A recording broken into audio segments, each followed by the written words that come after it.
News.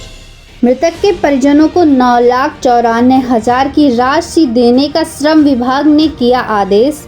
विनय जायसवाल भाई पर मामला बनने से बौखलाहट में मानसिक संतुलन खो बैठे। मेरे द्वारा 500 नहीं 25 एकड़ आदिवासी जमीन विधायक बनने के बाद हड़पना साबित करे तो छोड़ दूंगा राजनीति।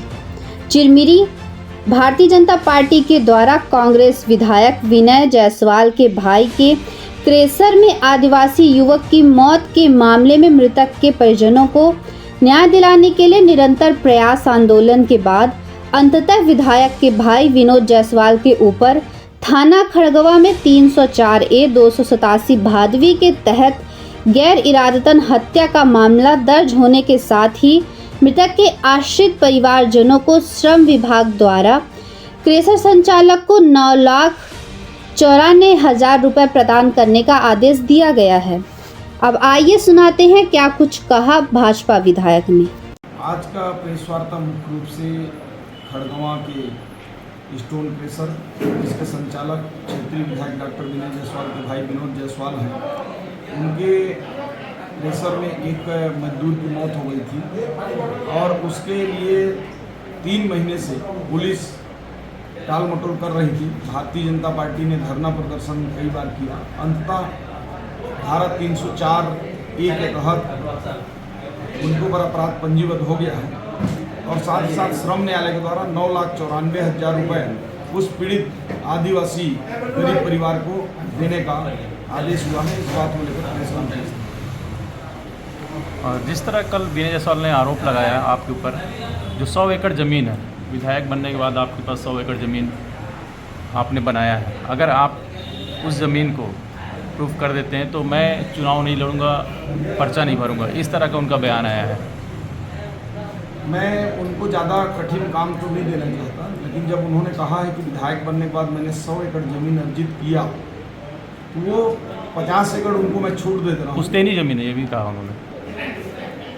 नहीं, पुश्तैनी ज़मीन या सारा ज़मीन को लेकर 100 एकड़ और ज़मीन मेरा प्रूफ कर दें, वो चुनाव लड़ेंगे कि नहीं मैं नहीं जानता, लेकिन मैं राजनीतिक जीवन से संन्यास ले लूँगा यदि 5 सालों के अंदर 50 एकड़ भी ज़मीन 25 एकड़ भी ज़मीन हमने बनाया होगा तो उनको मैं 1/4 की छूट दे रहा हूँ। वो 25 एकड़ ज़मीन को प्रूफ कर दें विधायक बनने के बाद। और रहा सवाल वो अनर्गल का जो आरोप लगाते हैं आदिवासियों की ज़मीन लूटने का, तो आज के परिवेश में कम से कम वो विधायक हैं, पढ़े लिखे हैं, इतना जानकारी होना चाहिए कि आदिवासी की ज़मीन कोई 1 एकड़ भी नहीं ले सकता। वो बात अलग है कि उनके पिताजी और उनके भाई 50-50 डिसमिल आदिवासी की ज़मीन को गैर कानूनी तरीके से अपने नामों पर खड़गवा में चढ़वाए हैं।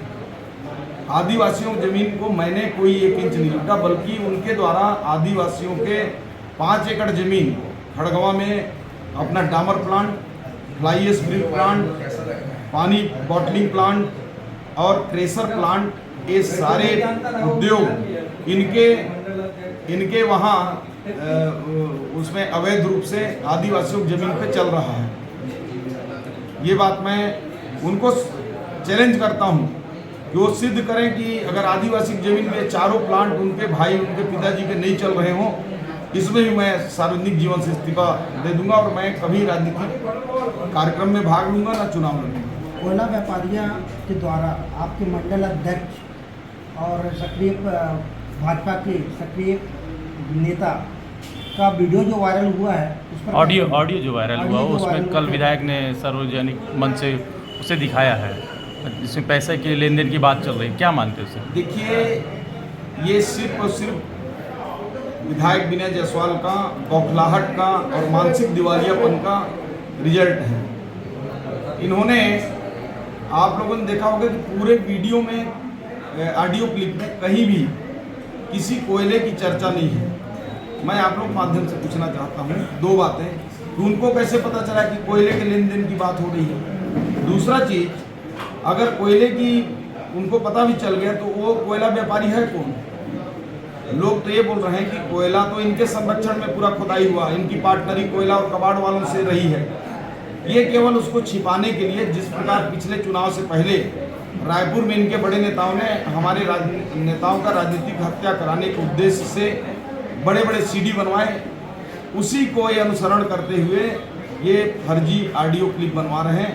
पूरा कोयला चोरी जो अवैध रूप से उत्खनन हुआ है, जेसीबी लगाकर कबाड़ काटे गए हैं, इसमें सारे के सारे विधायक विनय जायसवाल के ही संरक्षण में हुआ है।